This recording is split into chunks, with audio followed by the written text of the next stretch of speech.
In the great village of Ijendu, which lay between the roaring river and the whispering forest, a woman's heart was a deep well, and her sorrow was a heavy stone within it. Her name was Adana, meaning her father's daughter, for she had been the light of her father's eyes. But for many seasons, that light had been dim. Adana had been joined in marriage to Dyke, a hunter of great renown but fickle spirit. The whispers of the village palm wine tappers confirmed what Adana's heart already knew: Dyke was unfaithful. The elders intervened, the families pleaded, but the pot was already broken. The marriage was untied, and Dyke moved to a neighboring village. Yet, on Adana's finger, the thick golden wedding ring remained. It was not stuck to her flesh, but to her spirit. It was a shackle of memory, a weight of failed promises. For 3 full cycles of the moon, she wore it, a silent testament to her pain. One evening, as she bathed in the river, the setting sun caught the gold and set it ablaze. A kingfisher dove into the water, emerging with a silver fish. In that moment, Adana understood. The bird did not mourn the water it broke, it celebrated the life it seized. With a deep breath that felt like her first, she wiggled the ring. It moved. She pulled, and it slid over her knuckle, free into her palm. She looked at the circle of gold, no longer a chain but simply metal. A fierce, joyful energy filled her. She would not mourn the closing of one door, she would celebrate the opening of the plains. She went to her cousin, Nneka, a woman whose laughter was as strong as her spirit. Nneka, Adana announced, her eyes shining. I am free. The stone has been lifted from the well. I will hold a ceremony, a ring removal feast. Nneka clapped her hands, her laughter ringing like bells. A feast. We shall call it the dance of the unbound wrist. The drums will tell the story of your freedom. But when Nneka told her husband, Chijioke, his cow, he was a yam farmer, a man of tradition and rigid principle. He sat by the fire, carving a piece of wood. A feast. Chijioke grumbled, not looking up from his work. To celebrate the collapse of a homestead. What is there to celebrate? A marriage should be like the Iroko tree, standing firm through all storms. This feast is the laughter of a fool in a rainstorm. Nneka placed her hands on her hips. Chijioke, must your heart be as hard as the kernel of a palm nut? Dyke was the storm that broke the branches. Adana is not celebrating the break but the new shoot that grows after the fire. She is celebrating her strength. Strength. Chijioke scoffed. I see no strength. I see a woman being led astray. A single goat breeds chaos in the pen. I do not want you spending so much time with her. The fly that follows the corpse will feast in the grave. Nneka's eyes flashed with anger. You speak of what you do not understand. You sit here, comfortable in my love, and judge a woman whose heart was used as a footstool. I will stand by my cousin. The hen does not forget her chicks, and I will not forget my blood. Chijioke waved a dismissive hand. Go, then. But do not let her ways become your ways. A stream that flows with another soon carries its dirt. Nneka left him by the fire, her own spirit simmering. His lack of empathy was a bitter herb in her mouth. The night of the feast arrived. Adana's compound was alive with music, dance, and the aroma of spiced goat meat and jollof rice. The women of Ijendu came, their colorful wrappers and head ties like a garden in full bloom. Adana stood before them, a vision in deep indigo and white. My sisters, my mothers, she called out, her voice clear and strong. You have watched me carry a heavy calabash on my head for many seasons. Today, I set it down. This ring, she held it aloft, was a symbol of a promise that turned to dust. But tonight, it becomes a symbol of my freedom, not just from one man, but from the shadow of any man who thinks a woman's heart is a field to be trampled. A cheer erupted from the women. The drummers beat a new, powerful rhythm, the rhythm of the unbound woman. Nneka brought out a great cake, shaped not like a Western cake, but like a large, beautiful calabash, decorated with intricate sugarwork patterns. We shall cut this calabash of sweetness, Adana declared, and share its joy. Let every woman here taste this and remember that her happiness is her own to make. As the sweet cake was shared and the women danced under the moon, Adana felt a final piece of the stone in her heart crumble to dust. She was free. The market in Ijendu was a symphony of life, the calls of traders, the vibrant colors of spices and textiles, the scent of dried fish and fresh air. It was here, a week after her feast, that Adana's path crossed a new destiny. She was examining some beautifully dyed Adaya cloth when a voice, smooth and confident, spoke beside her. The indigo suits the sky in your eyes. Adana turned. The man was tall, dressed in the elegant, flowing robes of a wealthy merchant from the north. His smile was easy, his eyes intelligent and appreciative. He carried an air of quiet power. You flatter me, sir, Adana replied, a playful smile on her lips. But a black diamond needs no polish from the sun to shine. The man laughed, a rich, warm sound. A wise and beautiful woman, a rare combination. I am Chima, and you are Adana. My name is Adana. Adana, he repeated, as if tasting a sweet fruit. A name for a queen. Tell me, Adana, does a queen have time to share a palm wine with a humble traveler? Adana was intrigued. This was different from the awkward advances of the village men who now saw her as available meat. Chima was direct, respectful, and fascinating. A queen knows a prince when she sees one, she said. But I do not drink palm wine with strangers whose lineage I do not know. Prudent, Chima nodded. Let me lay my calabash before you. I am Chima, son of Obi, from the riverlands beyond the great forest. I trade in spices, gold, and fine leather. I have no wife, for I have been busy building my legacy. And today, seeing you, I feel I have found a treasure my legacy was missing. His words were like a sweet melody.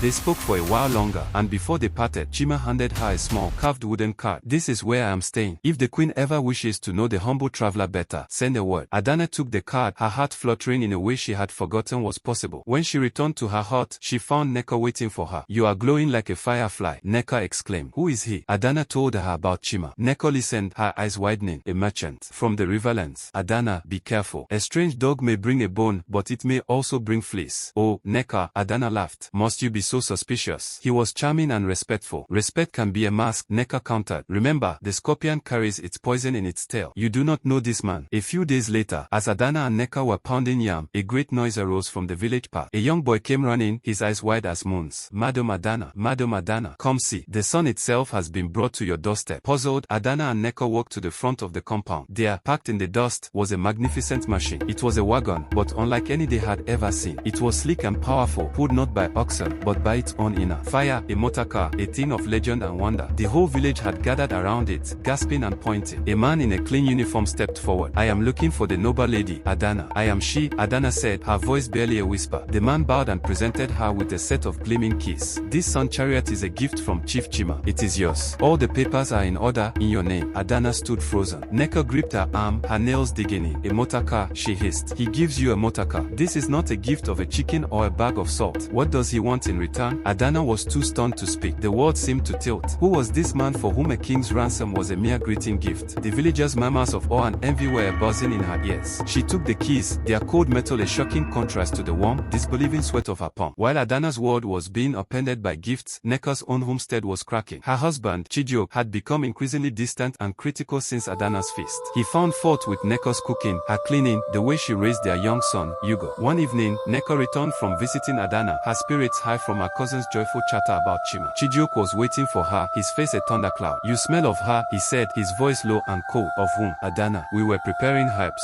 Is that a crime now? Nneka retorted, her good mood evaporating. You spend more time in a compound than in your own. You drink her rebellious water. I see it in your eyes. You no longer respect the stool of your husband. Nneka's patience, one thing over many days, finally snapped. Respect is a two-way path, Chijioke. You have shown me no warmth, no understanding. You speak to me as a master to a servant, not a husband to a wife. A man who wants honey must not kick the beehive. Silence. Chijioke roared, striking the wall with his fist. I will not be disrespected in my own home. You and your cousin are two of a kind, disobedient, headstrong women who do not know their place. If you love her way so much, perhaps you should go and live with her. The words hung in the air, sharp and final. Nneka looked at the man she had loved, the father of her child, and saw a stranger. The calabash of their marriage had been struck, and a deep crack had appeared. I see, she said quietly, her voice trembling with a mixture of hurt and fury. The fly has finally shown its true color. It is not the corpse it follows, but the rot it loves. Very well, Chijioke, I will go. But remember this, when a woman is pushed against the wall, she does not crumble. She learns to climb. She turned and walked out of the hut, leaving Chijioke standing alone in his anger. She went to Adana's compound, her heart a battlefield of sorrow and rage. Adana took her in without a word, holding her as she wept. He has thrown me out, Adana, for standing by you. This is not about me, Nneka, Adana said, her voice firm. This is about the smallness of his own spirit. A great tree does not fear the shade of a shrub. He feared your strength because it showed his own weakness. You are welcome here for as long as you need. Meanwhile, in a neighboring village, Dyke heard of Adana's ring removal feast. He was at a drinking spot with his friend, Bode, his pride deeply wounded. A feast. Dyke snarled, slamming his gourd of palm wine on the table. She held a feast to mock me, to tell the world I was a bad husband. She used the bride price I paid back to her to finance this disgrace. Bode, a man with a sly smile, nodded. It is the way of women, my friend. When you take away their love, they replace it with venom. She is trying to make you a laughingstock. She has become a sharp thorn. Dyke felt a hot shame wash over him. I will confront her. I will make her see that she cannot soil my name like this. He stormed into Ijendu the next day, marching straight to Adana's compound. He found her and Nneka sorting beans in the sun. Adana, he bellowed. What is this nonsense I hear? You held a party to disgrace my name. Adana looked up, her expression calm and unafraid. Dyke, the lizard that jumped from the high Iroko tree to the ground, said he would praise himself if no one else did. My feast was not about you. It was about me. I was saying goodbye to the pain you left behind. You are a ghost, Dyke, and I have simply stopped feeding you. Her calmness infuriated him more. You are a bitter woman. You will never find a man who will tolerate you. Just then, a deep, authoritative voice cut through the air. Is there a problem here? It was Chima. He had arrived silently, his fine robes and imposing presence immediately shifting the balance of power. Dyke, who had been a tower of anger, seemed to shrink. And who are you? Dyke stammered. I am the man who appreciates what you so carelessly discarded, Chima said, his voice like cool water on hot stone. I suggest you leave this place. The sun should not waste its light on a fading ember. Defeated and humiliated, Dyke slunk away. As he left, Chima turned to Adana, his eyes softening. I heard a foolish jackal was was howling at the moon. I came to ensure it did not bother you. Nneka watched the interaction, her initial suspicion of Chima worrying with a grudging admiration. He had handled Dyke with effortless power. But a snake, she reminded herself, also moves with grace before it strikes. Life began to change for the two women. Adana, swept up in Chima's lavish attention, started to see the world through his eyes. He spoke of travels across deserts, of cities built of stone, of a life far removed from the village of Ijendu. He showered her with more gifts, fine silks, golden bracelets, perfumes from distant lands. Nneka, living with Adana, observed it all. She noticed how Chima's generosity always came with an unspoken expectation, how his compliments were often followed by subtle criticisms of village life. She tried to warn her cousin. Adana, he is building a beautiful cage for you, Nneka said one day as they fetched water from the river. He gives you everything except the key to your own will. The goat that is overfed is being prepared for a feast. You are just jealous, Nneka. Adana snapped, surprising herself with her own sharpness. You have lost your home and now you resent that I have found happiness. Chima offers me the world, and you want me to remain in this village, pounding yam for the rest of my life. The words were like a blow. Nneka recalled, heart-etching lines on her face. I see, she said softly. The seed he has planted in your heart has grown thorns that now prick me. Very well, I will speak no more. But remember, my sister, when you are drowning in honey, it is still difficult to breathe. The rift between the cousins grew. Adana spent more time with Chima, dreaming of a future as his wife in a great city. Nneka, heartbroken over her split with Chijioke and now her distance from Adana, focused on her son, Hugo. One afternoon, Chima took Adana for a walk in the whispering forest. The air was thick with the scent of damp earth and blooming orchids. Adana, he began, his voice serious. I must return to my home in the riverland soon. My business calls. But I cannot leave you behind. You are the missing rhythm in my song. Come with me. Adana's heart soared. To the riverland. Yes, Chima. 1,000 times. Yes. But there is a condition, he continued, his eyes holding hers. It is a different world. A more civilized world. You cannot come dragging the dust of Ijendu with you. You must leave all this behind. Your past, your attachments. He paused, letting the word sink in. That includes your cousin. Nneka and her son cannot come. They belong here. The soaring feeling in Adana's chest crashed. Leave Nneka. But she has no one. Her husband has cast her out. She is my sister. Chima's face hardened slightly. Sentiment is a luxury of the simple, Adana. To build a great future, one must sometimes prune the branches of the past. It is her life, not yours. You must choose. The life of a village woman, tied to the troubles of others, or the life of a queen at my side, unburdened and free. It was the cruelest of choices. The honey had indeed become suffocating. That night, Adana looked at Nneka, who was singing a soft lullaby to Hugo. She thought of the motor car, the silks, the promise of a life without struggle. Then she thought of the shared laughter, the unwavering support, the bond that had been her anchor. Torn and guilty, she made her decision. The next morning, she approached Nneka, her face a mask of resolve. Nneka, Chima has asked me to go with him to the riverlands. He is leaving soon. I have decided to go. Nneka's face fell, but she nodded slowly. I see. And what of Hugo and me? Adana could not meet her eyes. He says it is a new beginning. For me alone, you cannot come. The silence that followed was heavier than any stone. Nneka looked at her cousin, and the love in her eyes was slowly eclipsed by a profound understanding of betrayal. So, Nneka said, her voice dangerously calm. The gift of the sun chariot was not free after all. The price is your soul and your family. You have made your choice, Adana. I hope the gold he gives you is enough to keep you warm at night, for you have extinguished the fire of our friendship. She turned and began to pack her meager belongings, a cold determination settling in her heart. Adana had chosen a man over blood. The lesson was not lost on Nneka. As Nneka prepared to leave, Adana, racked with guilt, handed her a small, sealed scroll. For Chijioke, she said, please, give it to him. It explains everything. Nneka took the scroll without a word and walked out of the compound, holding Hugo's hand, heading not towards Chijioke's home, but towards an uncertain future, her spirit hardened by the double betrayal of both her husband and her cousin. Nneka did not go to Chijioke. A proud woman, pushed against the wall, had learned to climb. She knew there was no home for her there. Instead, she used the knowledge she had gained from listening to Chima's stories. She knew of a trade route that led to the coast, where a woman with a strong will could make a life for herself. She and Hugo journeyed for many days, finally arriving in a bustling port city. It was a world of salt air, tall ships, and people from all corners of the earth. Using her skills in weaving and her sharp mind, Nneka found work and a small hut to call their own. She was free, but her freedom was born of necessity and pain, not celebration. Back in Ijendu, Chijioke, after the heat of his anger had cooled, was filled with a deep regret. The compound was silent without Nneka's laughter and Hugo's playful shouts. He was a man drowning in his own pride. He went to Adana's compound to beg for Nneka's return, only to find it empty, with news that she had left with the rich merchant. It was then that he found Nneka's note, which she had left with a neighbor for him. He broke the seal and read, Chijioke, the tree you neglected has been uprooted by another storm and taken to a foreign soil. You once said the fly that follows the corpse will feast in the grave. You were the one who first brought death to our home with your cold heart. Do not seek for me or for Hugo. We are gone. A woman who has learned to fly does not return to the cage. Nneka. Chijioke fell to his knees, the scroll crumpling in his hand. The full weight of his foolish foolishness crashed down upon him. He had lost everything, and it was no one's fault but his own. Meanwhile, Adana's new life in the Riverlands was not the paradise she had imagined. Chima's compound was vast and beautiful, but it was a gilded cage. He was a man of strict routines and absolute control. She was his beautiful possession, to be displayed but not hurt. The spirited woman who had held the ring remover feast was slowly being erased, replaced by a quiet, polished ornament. She had everything her eyes could desire, but her soul was starving. She thought often of Nneka, and her heart ached with a loneliness that the finest silks could not warm. Years passed. The story of Adana and Nneka became a folktale in Ijendu and beyond, a cautionary story told to daughters about the choices they make and the bonds they break. Nneka, through immense struggle and resilience, had thrived in the port city. She had built a small but successful trade in woven baskets and textiles, and Hugo was growing into a strong, intelligent boy. She was respected and self-reliant, her heart scarred but whole. One day, a great festival was held in a central city, a gathering of people from all the regions for trade and celebration. Fate, or perhaps the design of the ancestors, brought the parts of the three central players together once more. Nneka was there, a confident trader at her own store. Chijioke was there, a quieter, humbler man, having come to trade his yams. And Adana was there, draped in exquisite robes, walking beside Chima, her eyes hollow despite their fine surroundings. Their eyes met across the crowded marketplace. The years fell away. Nneka saw the trapped bird in Adana's gilded cage. Adana saw the fierce, unbroken spirit in Nneka's proud stance. Chijioke saw the family he had lost and would never stop mourning. No harsh words were exchanged. There were no dramatic confrontations. The moment was too profound for that.